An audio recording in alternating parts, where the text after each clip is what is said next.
Do you plan ahead 5 or 10 years? 10 years is probably unrealistic, but is having a general direction for the 5-year good? I think no.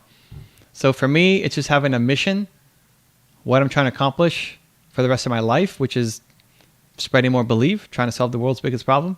And then after that, who knows what you're going to do? I mean, think about where you were 5 years ago. You have no idea. 5 years ago, I was not playing Minecraft. NFTs were not a thing. Movie makers didn't exist. I mean, all sorts of stuff. I think it's crazy. The only way to know with any accuracy where you're going to be in 5 years is if you're not growing. Right? If you know exactly where you're going to be in 5 years, it means you're not growing.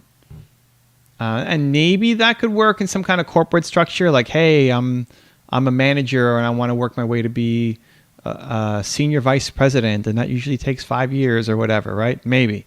But for an entrepreneur, holy cow, there's no way. Forget about it. And the easiest way to think about it is think about who you were 5 years ago.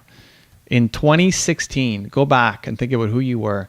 Could 2016 you predict with any accuracy what you're doing now? Like, there's no way. Not if you're growing. So it doesn't mean that having plans are bad.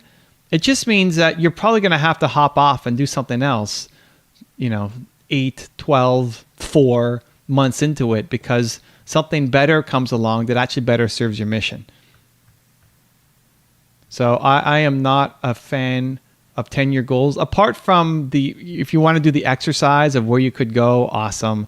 But in terms of it being practical, is very poor. You have to be willing, if you're doing that exercise, you have to be willing to just know that this is a great theory and there's no way you come anywhere close to doing what's in there, because you'll find something better. The risk is that you do what's on if you can do what's on your 10-year plan, then it's actually small compared to what you should be doing. You should be doing something more. So you have to have the willingness to jump off and go do something else. That's a better fit for your mission and for you as a human as you've grown. 5 years is still the same thing. Even 1 year is too long. 1 year. 1 year is such a long time. So for me, it's mission, and then what am I doing right now? A year ago, Drew hadn't even started this business. It's crazy. What do you mean I hadn't started this business? Have we started this? 2019. Well, we weren't partnered. Yeah, we weren't partnered. You barely had a business. No, I'm Wow. kidding. I'm kidding. It just becomes like the greatest thing of Drew's life.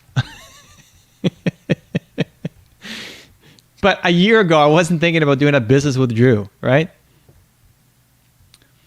So much can change. So don't lock yourself in. And 5 years, forget it. 5 years ago, Drew was at GE, thinking he was the man. Traveling the world. Yeah. Now it's like so much happier, so much more impact. You never know. 5 years ago, I never thought I'd be creating art. Art was kind of opposite. And I thought I'll only as a programmer, and now I love making art. Exactly. It's like if you had your goal, okay, in 5 years, I'm going to be a programmer at GE. Man, you hate your life right now. Because you should have jumped off 3 years into it to go do art.